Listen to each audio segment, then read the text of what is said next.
Hey everybody, hope you're doing well today. This is Brad Cartwright, and today we're going to talk about microeconomics.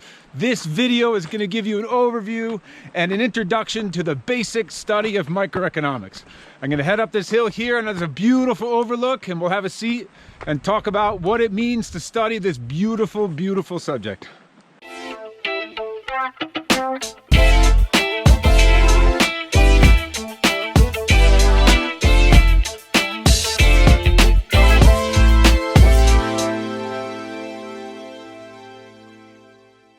All right, well, here we go. We're up here at the top of this beautiful overlook. If you're new to this channel, my name is Brad Cartwright. I teach IB Economics here in Santiago, Chile. I also have this incredible opportunity and privilege to be able to have this YouTube channel and speak and teach to so many students around the world on a daily basis. So welcome to the channel. All right, microeconomics. What is it? Microeconomics, above all things, I want you to think about the fact that it's human behavior. Microeconomics is a study of me, and it's a study of you. Economics in general, in total, is a study of human behavior. All of the graphs, all of the diagrams that you will look at throughout your whole studies, yes, they're important. Yes, they tell us incredibly important things. But in the end, you know what they are? They are a collection of data about things that we do, the way we behave. So the first thing I really want to tell you about economics, and all of your studies of economics will start with microeconomics, is this is a study of how I behave, and it's a study of how you behave in an economic sense. Okay, so remember that. First thing, economics is human behavior. All right, what about microeconomics in general? Well, microeconomics looks at economics from the standpoint of the small, right? Micro.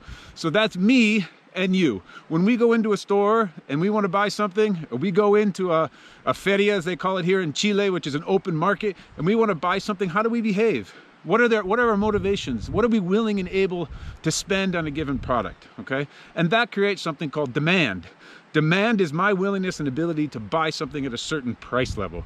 And of course, if you're the supplier, you're going to have a willingness and ability to sell something at a certain price level. And that's where supply comes from. So supply and demand are a really important fundamental part of microeconomics. And you may have even heard of that. And a lot of people who don't know much about microeconomics even know about supply and demand. So supply and demand is about your behavior as a supplier, my behavior as a consumer or as a demander, and where we meet, that's this beautiful thing that economists call the market equilibrium, which is the price that we agree at for the sale of a particular good.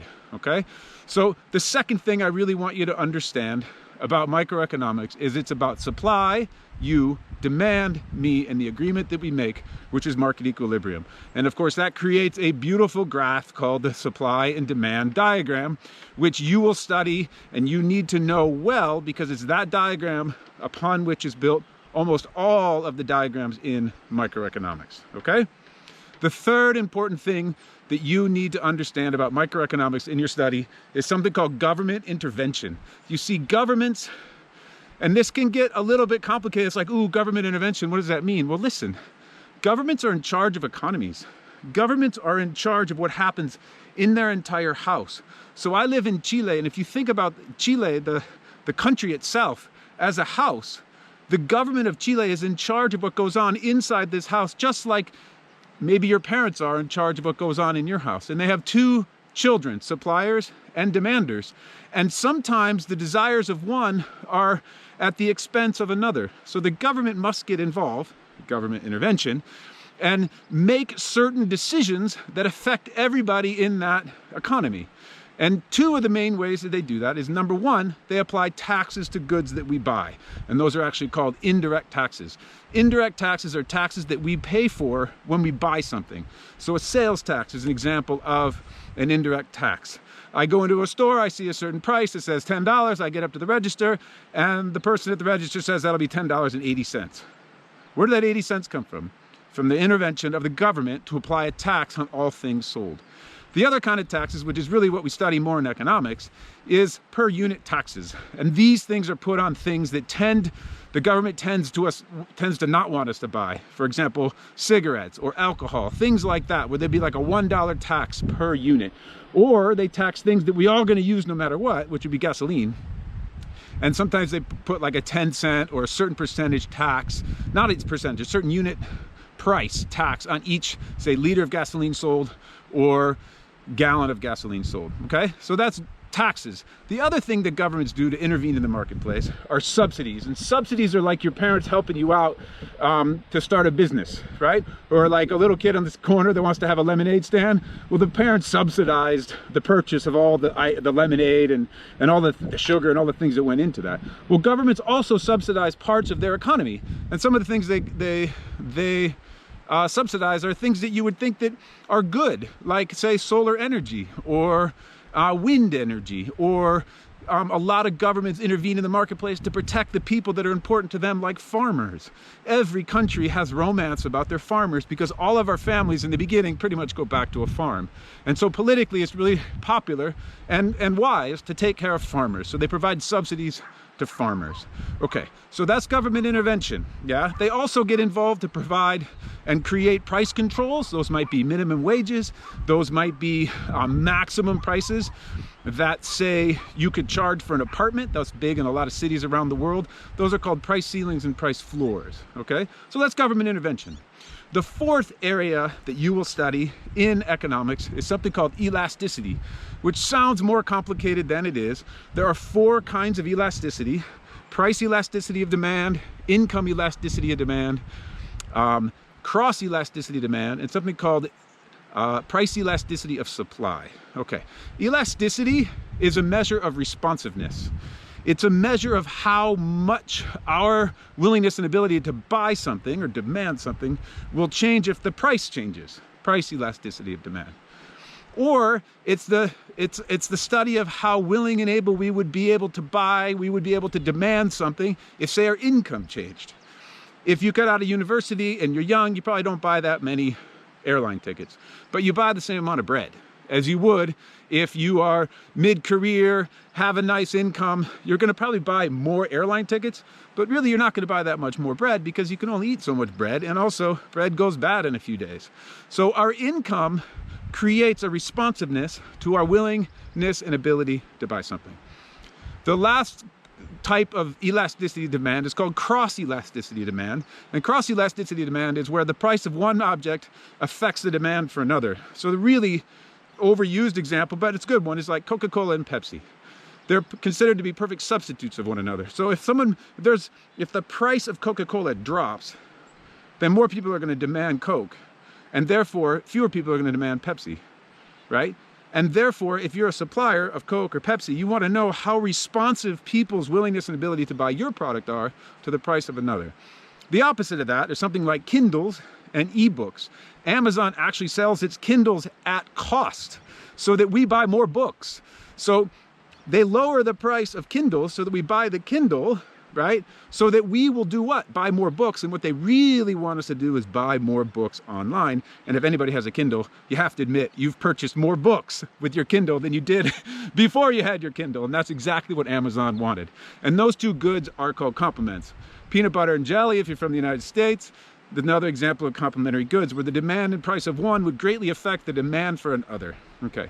The last type of elasticity is called price elasticity of supply, which is if the price changes, how quickly can suppliers change their factors of production to meet that price? So how responsive can they be to that price? So for example, if the World Cup were coming for soccer and you make basketballs, how quickly could you change your manufacturing to buy something, to create or to produce soccer balls, because you know the demand and therefore the price of soccer balls is going to go up during the World Cup or the run up to the World Cup, okay? So that's elasticity, a look at responsiveness.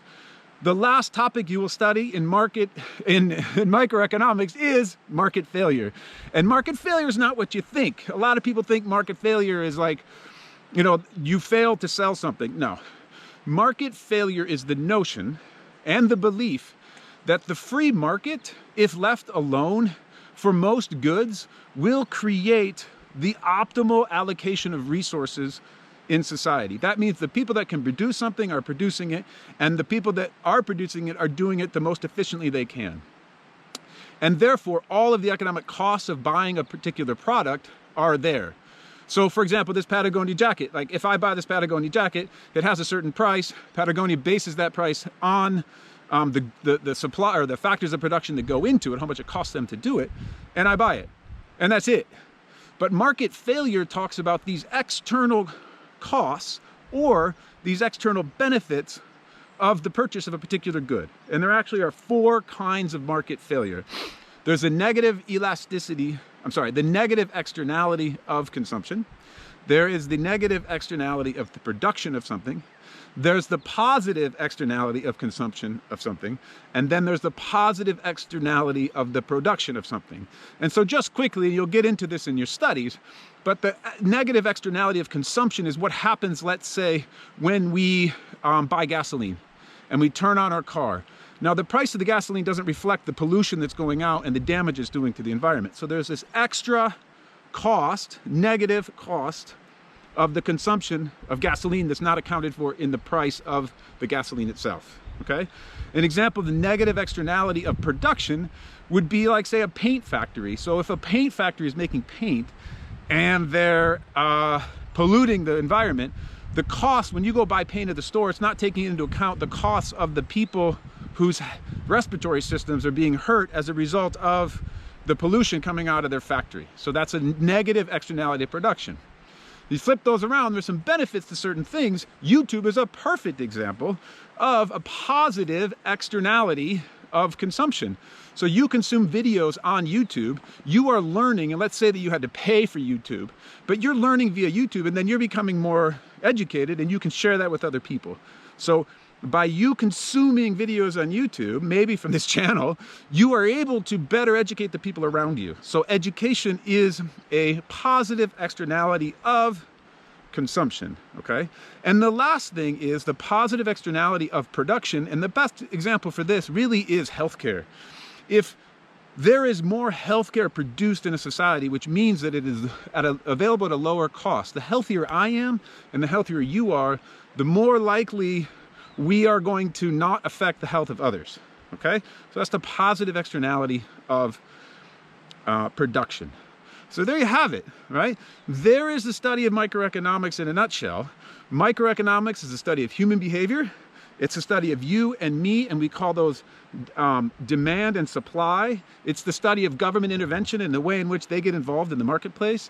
It's the study of our responsiveness to certain things based on price, or our income, or the good of another, or the price of another product, or ability to supply something. And then the last one in review is to say that the free market's not always perfect. Sometimes there are these extra costs that, or benefits that are a result of an economic transaction that takes place. All right, my friends, so there is the introduction and overview of microeconomics. It's incredibly interesting. It's something that, if you get a handle on these things, you understand the world around you much, much better. And I can tell you, as a person myself, an understanding of economics, it leads to understanding of people's motivations, not just in the economic world, but also in the political world. All right?